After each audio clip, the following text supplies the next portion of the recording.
My Naija people, how na dey? Atiku Abubakar, the presidential candidate of the People's Democratic Party (PDP) in Nigeria's controversial February 25 presidential election, has clashed with Tinubu, who was the APC presidential candidate, now president-elect, as announced by INEC, in what can be described as a major calling out. Atiku Abubakar says he is not like Bola Tinubu, whose candidacy is covered up in controversies. Tinubu was declared winner of the February 25 presidential election with 8,794,726 votes. Atiku Abubakar polled 6,984,520 votes, while Peter Obi of the Labour Party came third with 6,101,533 votes as announced by INEC. But the PDP candidate is challenging Tinubu's victory at the tribunal. In the petition, Atiku and the PDP raised several claims, including the allegation that Tinubu was not qualified to contest the election. In a preliminary objection opposing the petition, Tinubu described the former vice president as a serial loser who has been consistently contesting and losing presidential elections in Nigeria since 1993, whether at the primary election level or at the general election. Reacting to Tinubu's response, in which he described Atiku as a serial election loser, the former vice president accused Tinubu of being a drug baron, as he is a giant in forfeiture, drug-related offences,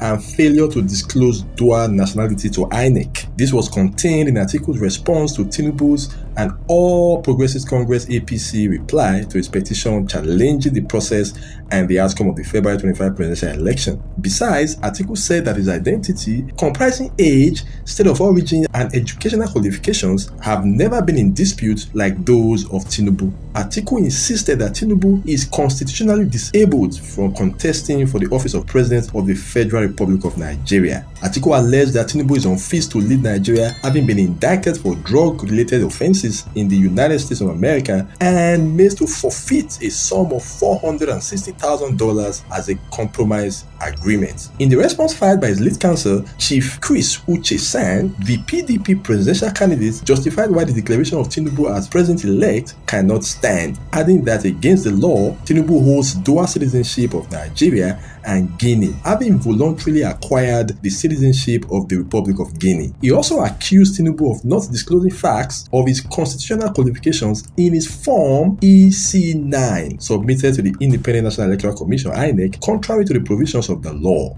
Justifying his request for the annulment of the declaration of Tinubu as president-elect, Atiku said that Tinubu and the APC never won majority of the lawful votes cast in the February 25 presidential election. Now, bringing the Abuja question to the fore again, PDP presidential candidates maintained that Tinubu failed part of the constitutional requirements, having failed to secure 25% of the votes cast in the Federal Capital Territory (FCT) Abuja as constitutionally required. He insisted that the return of Tinubu as the winner of the 2023 presidential election is undue, unlawful, and invalid because Tinubu did not meet the constitutional requirements as to qualification. Atiku says rather than addressing the issues raised against him and the disputed election, Tinubu deliberately chose not to answer questions of substance in the petition and opted for contradictory and vague facts.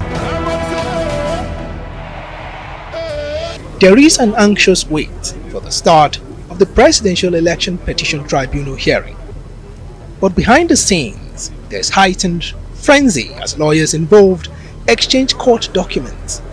Top contenders Peter Obi of the Labour Party and Atiku Abubakar of the People's Democratic Party (PDP) have been very active in the weeks following the hugely controversial elections in their quest to cancel the electoral victory of Bola Tinubu of the All Progressives Congress (APC). The teeming supporters of the Labour Party, also known as the Obedients, have repeatedly insisted that the party was rigged out of the presidential race. They maintain that their choice candidate, Peter Obi, scored majority of the lawful votes cast. And in his reply to the preliminary objection of INEC, Obi says he will show that the failure to upload the presidential election results to the result viewing portal or IREV using the bimodal voter accreditation system (BVAS) as required by law was a ploy by the electoral body to manipulate the actual results of the election. The Labour Party presidential candidate insists he won the election.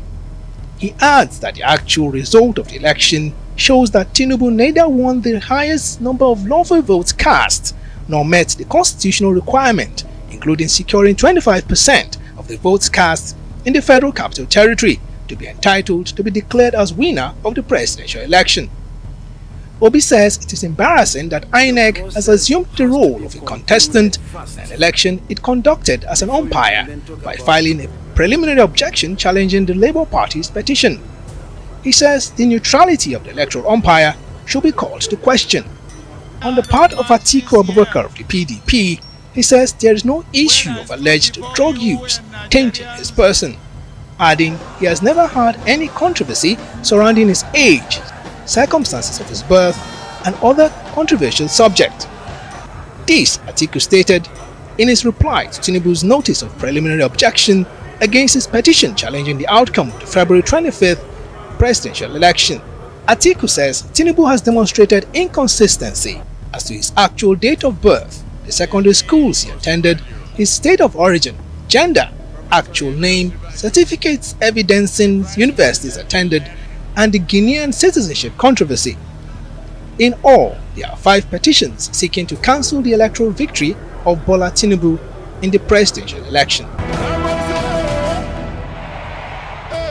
Now you remember that I did warn you to prepare for some more intrigues as the Presidential Election Petitions Tribunal begins its work, as well as we approach the May 29 handing over. But tell me what you think, tell me what you make of this development between Atiku and Tinubu. I'd love to hear your thoughts in the comment section, and please, if you're new to the channel, do remember to subscribe. Do not also forget to like the video. Thank you for watching, my Naija people. Una do well.